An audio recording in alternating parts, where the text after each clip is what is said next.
Bantugan, nag-iisa ka. Ikaw ang inatasang tuksain ng masasama. Buong loob ka lumalaban, walang halong kaba. Pagmamahal sa kapwa-tao, sa kanya mo dama. Tagapagligtas sa mga taong may sakit. Kakayahang bigay ng Diyos sa'yo lang makakahigit. Hindi siya nagdalawang isip, tumulong sa mga tao. Veteranong manggagamot, yan po si Nick Panayo.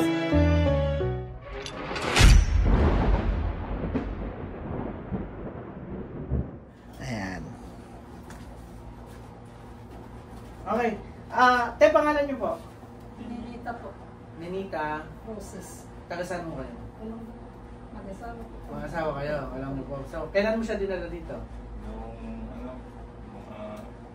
August na yun. Itong taon na to, August. So, ano yung sakit niya nun? Cervical cancer. Cervical cancer. So, stage 3. Ano nangyayari sa'yo noon? Dinudugo siya noon. Dinudugo ka. Tapos ngayon? Wala na. Wala na. O, ano sabi ng doktor?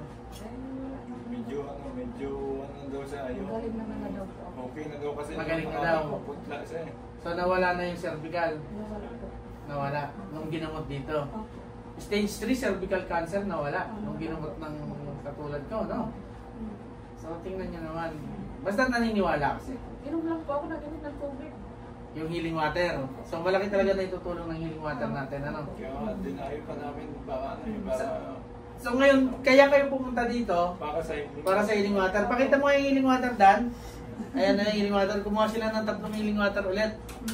Ayan mo, nagbiyahe pa sila para lang makakuha ng healing water. Kasi sa healing water, gumaling si ate, yung cervical cancer niya na stage 3. Stage 3 po. Stage 3. Yeah. Ito, kumuha sila ng healing water dito. Kita ba? Ayan. Ito isa. At isa.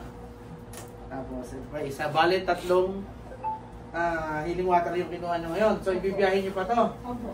So, may sasakyan naman kayong dala. Ano lang kayo? Nag-commute lang. Commute lang. Pero talagang pinursigi nyo. Opo. Kasi talagang naniniwala kayo. At nakita naman natin kung ano yung naging epekto sa inyo. Ano? At talagang Wala na po yun. Yung walang tigil na pagburubog sa akin. Wala, inom lang po ako nag-inom nito na. Wala naman na.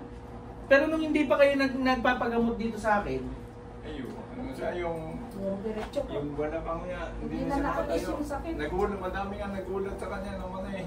Parang nagdahilan nandun siya na may sakit nung pag-uwi namin doon sa bahay. tapos langis, pinupunasan niya. Yung healing oil. Pero mayroon pa naman po ako. So ito, inumin nyo na naman. Maglalaklak na naman kayo ng healing water.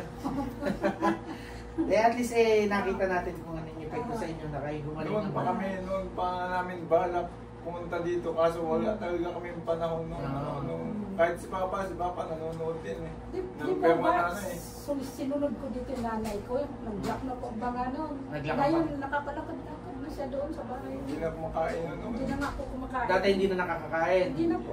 Tapos hindi rin nakakalakad. Hindi umainom ng gamot yun. Kasi dinudura ko. So ngayon, ng tubig lang, naling okay na si mother.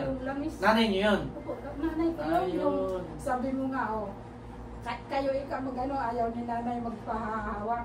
Yung ano, yung nakatayo na ayaw na magpahawak. Okay, may video sa akin yun, di ba? Okay, at least ito. Maayos po siya, yung tubig nga po sinasalin-salinan na lang. Basta bago maubos yan, isasalin na, bakit kayo pumunta ulit dito? Gusto ko po bago. Gusto nyo yung pure talaga? Yung yung isa kanya napunta doon kay nanay, naiwan na din namin. Kaya kayo pumuhuli. Oo nga naman. Basta at least masaya ako kayo gumaling naman. So, maraming salamat po. Thank you. Ikaw, marami ka nang dinadala dito eh. Lagi kita nakikita, ano? Ano din ako yung bansa ko na ng testingan. So, ate kayo ay, di ba, cervical cancer, stage 3, dugo ng dugo. Nung kayo nagpagamot dito, minum kayo tubig, nawala yung cervical ninyo, kahit doktor nagulat. Ano masasabi nyo ngayon sa mga tao na nanonood sa atin? Salamat po at napagaling na ako. Meron ba kayong pwedeng sa kanila na tayo naman na hindi nagsasabi na kayo sa akin magpagamot o ano. Never naman ako nagsabi sa mga tao na sa akin kayo magpagamot. Sa paniniwala yan ng tao eh.